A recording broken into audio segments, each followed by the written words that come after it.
नमस्कार साथियों, जय श्री राम। साथियों, ये जो आप यहाँ पर स्क्रीन पर ये जो जिसे देख रहे हैं, इसे मूर्ख को नाम रख लिया इसने आर्यपुत्र आर्यन जी महाराज। अरे थू है रे तेरे मुंह पे महाराज वाले। अरे महाराज का तेरे को बड़वे मतलब भी पता है, ढोंगी पाखंडी। इसने किन बातों को कहा है कि सत्यनारायण की जो कथा है वो उसका कहीं पर भी कोई विधान ही नहीं है, कोई मतलब उसका कोई प्रमाण ही नहीं है, न किसी वेद में, न किसी पुराण में, न किसी शास्त्र में। ये अपना मनमुखी एक पूजा है। और उसकी कहानी को इसने इस प्रकार से बताया कि क्या बताया जाऊं, अगर ये मेरे सामने आ जाए ना, इस काले मुंह के कोमड़े को कीचड़ में डुबा के ना इसको बताऊं तब मैं, है ना। अब इसने जिन बातों को कहा है उनको एक बार आप लोग सुन लीजिए कि इसने किन बातों को कहा है कि सत्यनारायण की कथा का कैसे क्या है। और इसको ज़्यादा से ज़्यादा आप लोगों से कहूँगा कि इस बड़वे को ज़्यादा से ज़्यादा फेमस करें, ताकि ऐसे लोगों की नीचता जो प्रकट की जा रही है वो बंद की जाए। जब हमारे ही धर्म के लोग और हमारे ही धर्म में हस्तक्षेप करेंगे तो उनका क्या हाल होना चाहिए।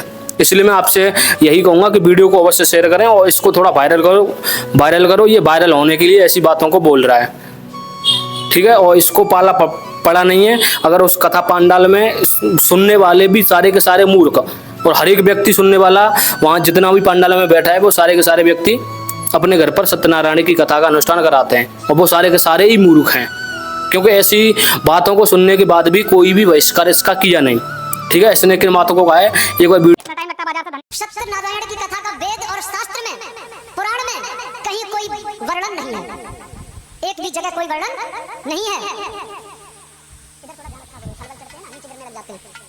सत्यनारायण की कथा का कहीं कोई वर्णन नहीं। ये कथा काल्पनिक है।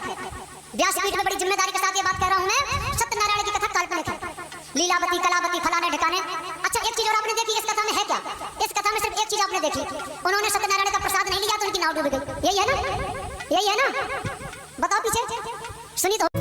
जी साथियों, आपने ये तो देख लिया होगा कि इसने किन शब्दों को कहा है बैठ करके, ठीक है।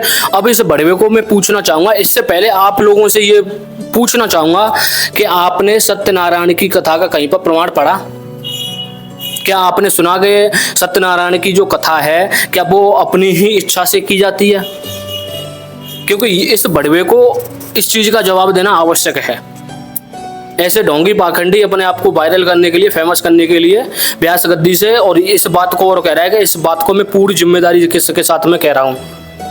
मुझे पता नहीं ये कहाँ का है, और प्रशासन से और मैं इस बात को लोगों से भी ये निवेदन करूंगा कि इसके ऊपर जल्द से जल्द एक्शन होना चाहिए, कार्रवाई की जानी चाहिए, क्योंकि ऐसे लोग हमारे धर्म की विडंबना बनाकर रख दी है, ठीक है।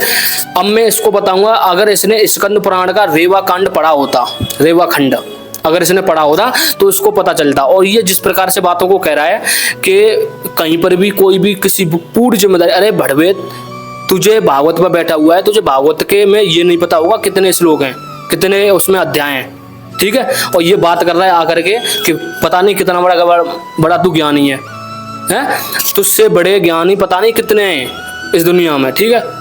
और ये बात कर रहा है। सत्यनारायण की कथा हम सभी लोग अपने घर पर कराते हैं, और मुझे ये चीज़ सुन करके मुझे बहुत ही दुख हुआ, तब मैंने इसके ऊपर ये वीडियो बनाया। और ये इसकी थोड़ी मैंने हिस्ट्री चेक की तो ये एक केवल और केवल अपने आप को फेमस करने के लिए, पता नहीं यूट्यूब पर इसकी एक दो वीडियो ऐसी देखी कि ये बहुत पहले से ही इस चीज़ में पड़ा हुआ है, अपने आप को फेमस कर रहा है, कभी कुछ कर रहा है, कभी कुछ कर रहा है, लेकिन ये फेमस नहीं हुआ। ये किसी के साथ में चला गया होगा भागवत करने के लिए, चेला चपाटा बन के, है ना, तो वहाँ पर बैठ करके ये इन बातों को कह रहा है।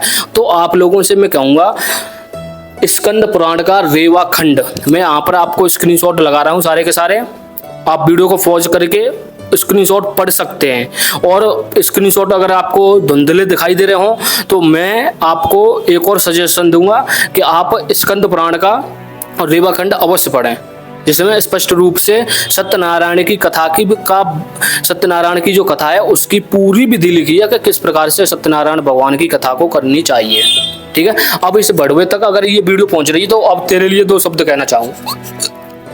तुझसे बड़ा नीच दुष्ट प्रजाति का व्यक्ति मैंने दुनिया में कभी देखा नहीं है, जो अपने ही धर्म में बैठ करके अपने ही धर्म की गद्दी पर बैठ करके, और तूने जो महाराज शब्द लगाया है ना, अबे नीच जाहिल, तुझे महाराज का मतलब पता है क्या होता है? महाराज का मतलब है बट वो तुम्हें महाराज तक का मतलब नहीं पता है। शास्त्री तो बहुत दूर की बात है, ठीक है। और जो इसने आर्यपुत्र, आर्य किसका?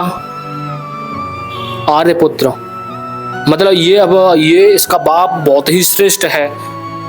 तेरे बाप के ये अगर संस्कार हैं तो तेरे भी संस्कार दिखाई देंगे, तेरे बाप के भी संस्कार दिखाई देगा, और तेरे बाप के भी संस्कार यहाँ दिखाई देंगे। आर्यपुत्र वाले, आर्यन क्या नाम है इसका, ठीक है। और जितने भी दर्शक इस वीडियो को देख रहे हैं, आपसे निवेदन करूंगा वीडियो को ज़्यादा से ज़्यादा शेयर करें, और ऐसे जाहिल, ऐसे नीच, ऐसे दुष्ट, ऐसे राक्षस प्रजाति वाले काले मुंह के कोमड़े पकड़े जाएं और इनके ऊपर कार्रवाई की जाए। ऐसी आप कुछ भी कीजिए, ऐसे लोगों का बहिष्कार कीजिए केवल और केवल। धन्यवाद। जय श्री कृष्ण। सोहम।